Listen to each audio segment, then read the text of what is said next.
Welcome back, boys. I'm Nini FC, this is Blue Lions TV, and welcome to the player ratings video after that sexy, and come on, there's no better word to describe last night's game. That sexy win against Watford last night. Now, we all know that Sunday's the day of rest, and I'm hoping that you guys are all resting good today. I'm hoping the roast is on, and during that time until your roasting is fully ready, I've got you guys covered. I've got a player ratings video and I've got the talking points video coming out later today. So it's going to be a very busy day on Blue Lions TV, you guys. But without wasting no more time, if you do like today's video, don't forget to smash the like button. Start getting in that festive spirit, you guys. It's about giving. So give me your like. And if you do like today's video, of course, help me get over 1,500 likes. And wasting no more time, you guys, let's get straight in, starting with Kepa in goal. Now, boys, I'm saying it straight. Kepa's getting a straight 9 when you make a save like that in the final second against another goalkeeper. Think of the embarrassment, yeah? We're so dead from defending set pieces that even goalkeepers have an opportunity to get something against us in our own books. Kepa could not allow that embarrassment to happen. Can you imagine in yesterday's game with how beautiful we played that we end up drawing 2-2? With Foster getting the equaliser? That was something that Kepa was envisioning, and Kepa put a stop to that. He's getting a straight 9 for the best save this season. And moving on to someone that won't be getting a 9, that's Azpilicueta. Now, with Azpi, listen, we know we're going to get hard work, determination. He's going to make a few good interceptions and blocks, and defensively, you're going to rely on him. But as I keep stressing, fullbacks need to have more in Lampard's system. You know, with how we like to use the flanks, we need guys who have ability on the ball. I've told you guys I don't like that Azpi needs to control the ball first before knowing what he's going to do with it. Seeing how Emerson and Reece play, you know, the ball rolls they constantly use, they're comfortable carrying the ball infield or down the flanks. You know, this is the type of ability I feel we need down that flank. But regardless though, Azpi is still a reliable player. For that reason, he is going to get a 6.5 out of 10. Now, we move on to King Kurt Zouma. Colossal performance. Absolutely incredible colossal performance. I've been telling you guys for time, Zouma is a slow burner. Have faith in the player. I know some people feel like he doesn't have those technical abilities, but as I keep stressing too, Zouma's a big boy.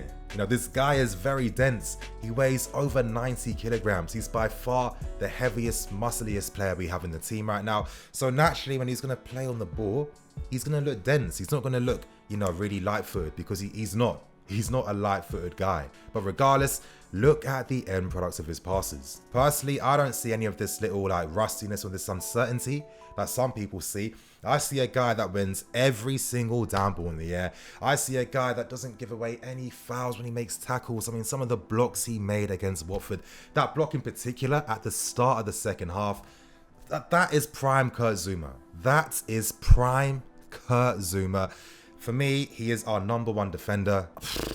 Lampard's going to have a real selection headache in the not too distant future. But for yesterday's performance, Zouma is getting a 9 out of 10. Now we move on to young Tomori himself, and with Tomori, we need to expect him to make at least 1 or 2 rusty mistakes in a game.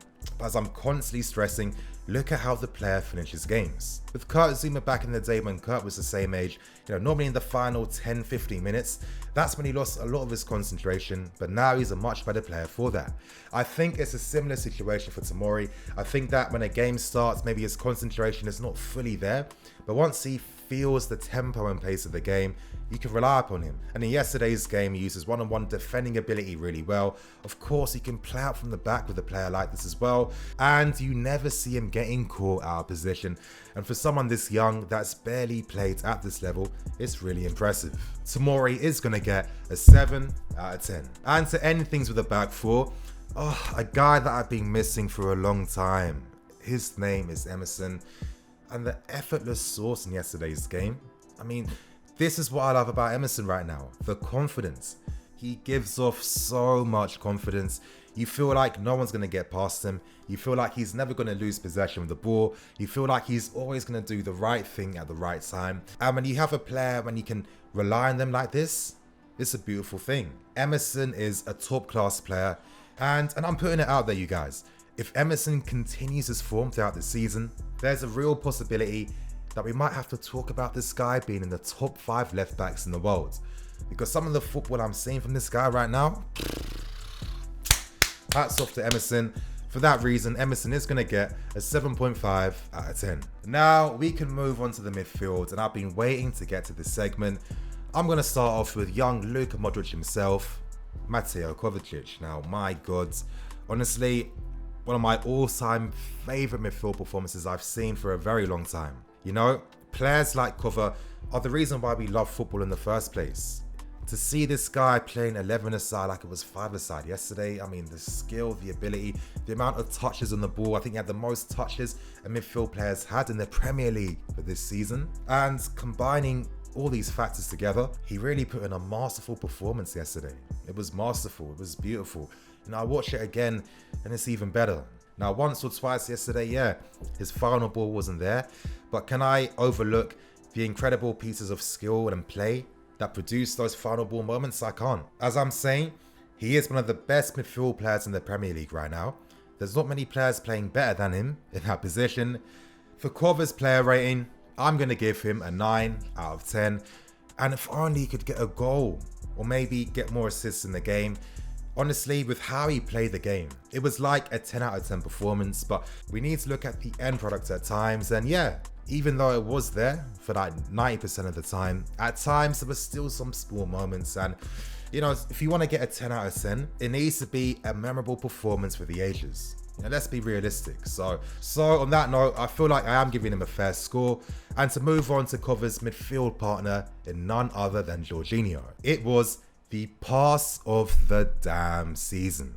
Now, seeing that goal again and reading some of the reports, you know, from the press after the game, Tammy said that that is something that him and Jorginho are working really hard at in training.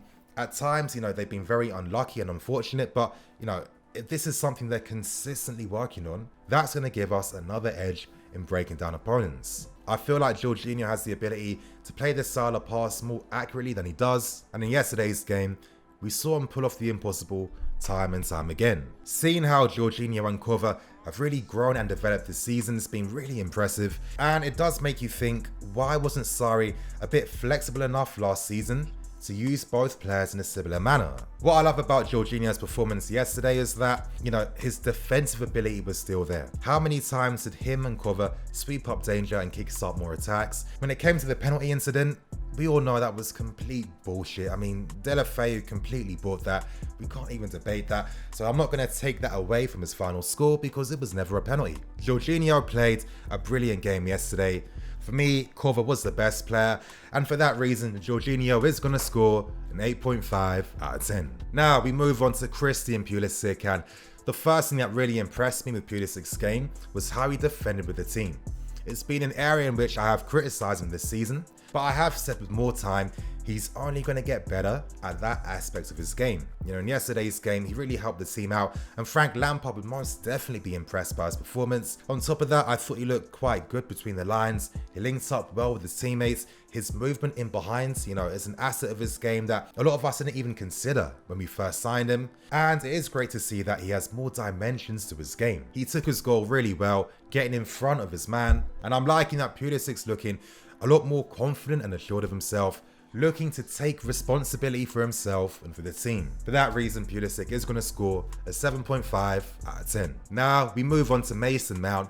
And I want to say this straight, with Mason, you know, we're not using him as a normal number 10. We're not playing passes through the middle so he can get on the end of them. It's all about Mason's movement in behind, the positions he finds himself in, the space he creates for the other players in the final thirds. He played the most crucial role tactically in helping create those spaces between the lines. You know, he was dropping off in behind Watford's midfield lines time and time again, constantly finding positions to exploit them. He was very unlucky. His long shot didn't go in the back of the net. It was a world-class save by Foster. Incredible save. Like, when you see the replays, you can see him using like all the muscles in his fingertips. And yeah, I don't know what I'm doing with my hand right now, you guys. I'm gonna just put that away. But anyway, getting back to Mason Mount, it's a good performance. I think when we look at Mason, we have to respect that he isn't playing the normal number 10 role. We need to adapt to how Lampard is playing him and judge Mason Mount on those merits. For that reason, Mason is going to score a 7 out of 10. Now, moving on to Willian, and watching the game again, it made me really appreciate how Willian played. Now, I noticed that Pulisic was tasked with moving more inside the box than Willian. Willian played a more withdrawn role in yesterday's game. You know, he was sitting deeper, allowing the attacking players like Mount and Pulisic to move forward and play closer with Tammy Abraham. And this is why time and time again, guys like Jorginho and Kova were constantly able to find Willian in good pockets of space between the lines, and with Willian's ability to, attack from deep, drive from those positions, attack with spaces, he creates so much space, and that was how he created the pass for Tammy Abraham, who then assisted to Christian Pulisic. Willian for me is an undoubted first team player at this moment in time. I feel like as a team, we play much better with Willian in this team right now. For that reason, Willian is going to score a 7 out of 10. Now, we end things with Tammy Abraham up front. As I keep saying, the OV of the Premier League. With Tammy Abraham, he took his goal like a seasoned pro. And it's funny because a lot of people thought that he was like a fox in the books, had no ability with his finishing. And I was just like, come on, you guys. You haven't seen this guy do anything yet. His ability to run in behind his movement, it helps his team out so much, When you have a striker like him, that's how you can see passes from Jorginho then, Tammy is going to score more points for assisting Pulisic as well. As he said, that is something that they work on in training, so that's great to see that all the effort in training is starting to pay off. Of course, he's not going to get a higher score because he had some decent opportunities where I'm personally thinking he should have been a bit more clinical, especially that 1v1 with Foster. He should have put more purchase on the ball, lifted it up a bit and really curled it and buried it in the bottom right corner. Regardless, it's his first season playing at this level for a team like us, and he's doing an amazing job right now, you guys. He's undoubtedly the first team striker right now. Tammy Abraham is going to score a 7.5 out of 10. Now, to quickly end things with the subs, I'm going to start with Michy Batshuayi. Now, he's going to get a 6.5 out of 10. And the reason why I'm saying this is because I normally give 6s out of 10s if players haven't really played too much. But when Michy came on, he looks immediately impactful. The way he uses upper body strength to hold off Mariappa at the back, did it time and time again. And this is what I'm telling you guys about Michy. How often do you see players coming off from the bench who can instantly get the feel for the game and instantly get in the flow? It's a great skill to have. Michy is going to help us out so much this season because of that ability. He looks hungry every single time, and it's no surprise why Tammy has to be on his A game week in, week out. I thought it was really good for like the handful of minutes he played. For that reason, as I said, he's going to get a 6.5 out of 10. Now, moving on to Hudson-Odoi, and I'm going to say this straight, you guys. I get it. He's very skillful, very young. Anytime he's on the ball, we're expecting the most exciting, exhilarating pieces of skill and play. But I mean, come on. Let's be serious. He came on with like 10 minutes to go. We want to win this game. With how he played, we had to get the 3 points. Hudson-Odoi played for the team. He looked to keep the ball moving. He wasn't playing for himself like you tend to see with a lot of young kids his age, And that's why I really respected. It was like, you know what? It's not going to be a game where I'm going to take risks because my teammates have really put in a shift and I'm not looking to mess that up at all. So for that reason, Callum is going to get a standard 6 out of 10. Reece is going to get an A because, I mean, did he even touch the ball when he came on? I don't think so. And to end the video, we move on to Frank Lampard. Now with Frank Lampard, this guy most times, literally like 90% of the time, he's getting the team lineup right. It was great to see Emerson fully fit and available. He made a big difference in yesterday's game. I thought he made the right decision playing Pulisic over Hudson-Odoi. As I said in the match review, it's competition, baby. If you want to play in this team, get used to it. That's what it's about. But the reason why I'm going to give him the score I'm going to give him is because everything we're doing in training is starting to pay off. After the game, you guys, so many players spoke in praise of all the hard work and efforts they've made in training paying off. And that's the marks of a great manager and a great backroom staff. So for that reason, Frank Lampard is going to score an 8 out of 10. And you guys, I'm going to wrap things up and keep things moving. Thank you for watching. Please like, comment and subscribe. I'm Nini FC. This is Blue Lions TV. Signing out. That was so lame.